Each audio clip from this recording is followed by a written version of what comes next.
P R Sunil ഒപ്പം വിനിത വേണു. അതിർത്തി സംസ്ഥാനങ്ങളിലെ 27 വിമാനത്താവളങ്ങൾ ശനിയാഴ്ച വരെ അടഞ്ഞുകിടക്കും എന്നാണ് ഇപ്പോൾ വരുന്ന വളരെ പ്രധാനപ്പെട്ട ഒരു വിവരം. പി ആർ സുനിലിനോട് കൂടുതൽ വിവരങ്ങൾ നൽകും. പി ആർ സുനിൽ, അതിർത്തി സംസ്ഥാനങ്ങളിലെ വിമാനത്താവളങ്ങൾ ശനിയാഴ്ച വരെ അടഞ്ഞുകിടക്കും, അതായത് 2 ദിവസം കൂടി അടഞ്ഞുകിടക്കുമെന്നാണ് അറിയുന്നത്. എന്നുവെച്ചാൽ ഒരു തയ്യാറെടുപ്പാണ് ഇപ്പോൾ നമ്മൾ നടത്തുന്നത്. ജാഗ്രതാ നിർദ്ദേശം വളരെ ശക്തമായിട്ട് നൽകുന്നു, കരുതലുണ്ടാവുന്നു എന്നാണ് നമ്മൾ മനസ്സിലാക്കുന്നത്. അതിർത്തിയിൽ നിന്നൊരു ആക്രമണം നമ്മൾ പ്രതീക്ഷിക്കുന്നുണ്ട്. അതുകൊണ്ട് 2 ദിവസം കൂടി അതിർത്തി സംസ്ഥാനങ്ങളിലെ 27 വിമാനത്താവളങ്ങളാണ് നമ്മൾ അടച്ചിടുന്നത്, അല്ലേ?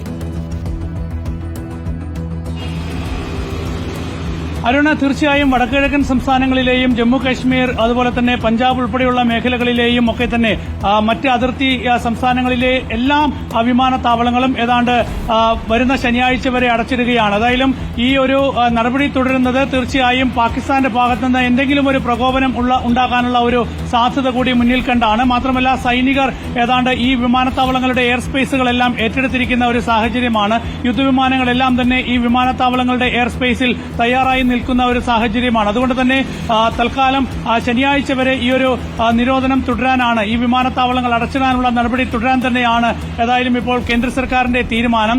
400 വിമാനങ്ങളാണ് ഏതാണ്ട് ഇപ്പോൾ ഈ വിമാനത്താവളങ്ങൾ അടച്ചതോടെ വൈകുന്നത് എന്നുള്ള റിപ്പോർട്ടുകൾ കൂടി പുറത്തു വരുന്നുണ്ട്. ഏതായാലും ഈ വിമാനത്താവളങ്ങൾ ഇനിയും ഈ അടച്ചിടുന്നത് തുടരണോ എന്ന കാര്യമൊക്കെ തന്നെ കേന്ദ്ര സർക്കാർ ആലോചിക്കും. അതൊക്കെ തന്നെ പാകിസ്ഥാന്റെ തുടർ നടപടികൾ, തുടർ നീക്കങ്ങൾ ആലോചിച്ച ശേഷമായിരിക്കും തീരുമാനം എടുക്കുക. പാകിസ്ഥാന്റെ വ്യോമമേഖല പൂർണ്ണമായി അടച്ചിരിക്കുകയാണ്. 48 മണിക്കൂറായിരുന്നു ആദ്യം വ്യോമമേഖല പാകിസ്ഥാൻ അടച്ചതെങ്കിൽ പോലും ഇപ്പോഴത് വീണ്ടും നീട്ടാനുള്ള തീരുമാനം പാകിസ്ഥാൻ എടുത്തിരിക്കുകയാണ്. അങ്ങനെ നേരത്തെ ഇന്ത്യൻ വിമാനങ്ങൾക്ക് മാത്രമായിരുന്നു പാകിസ്ഥാനിലെ വ്യോമമേഖലയിലൂടെ പറക്കാൻ നിരോധനം ഏർപ്പെടുത്തിയിരുന്നത്. പ്രത്യേകിച്ച് ഈ പെഹൽഗാം ഭീകരാക്രമണത്തിന് പിന്നാലെ ഇന്ത്യ പാക് വിമാനങ്ങൾക്ക് ഇന്ത്യയിലൂടെ പറക്കുന്നതിന് നിരോധനം ഏർപ്പെടുത്തിയിരുന്നു. അതിന് തൊട്ട് പിന്നാലെ ഇന്ത്യക്കുള്ള മറുപടി എന്നോണം പാകിസ്ഥാനും ഇന്ത്യൻ വിമാനങ്ങൾക്ക് അവിടെ നിരോധനം ഏർപ്പെടുത്തി. ഇപ്പോൾ എല്ലാ വിമാനങ്ങൾക്കും നിരോധനം ഏർപ്പെടുത്തിയിരിക്കുകയാണ്. അന്താരാഷ്ട്ര വിമാനങ്ങൾക്കുൾപ്പെടെ ആഭ്യന്തര വിമാനങ്ങൾക്കുൾപ്പെടെ ഏതാണ്ട് എല്ലാ വിമാനങ്ങൾക്കും ഇപ്പോൾ പാകിസ്ഥാനിലൂടെ പറക്കുന്നതിന് നിരോധനമാണ്.